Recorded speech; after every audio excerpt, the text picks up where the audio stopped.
ja znam s kim si provela noć. I još znam da to nije bilo sam kad te skidao on. Ha, a nije on, samo on došao u tvoj stan. Ni prvi put, ni zadnji put, bila je četav džaka za jedan dan. Zašto praviš to od mene? Za takvo nešto nema potrebe.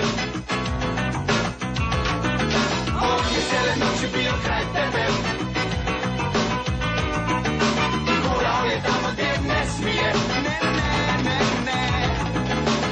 A znaju svi, majke mi, nikom nisam pričao. Pa šta i da jesam, ne bi mnogo lagao. Ne znaš ti, još manje ja, a doznat ćemo sve. Čija si i čije je to što nosiš ispod haljine. Zašto praviš to od mene?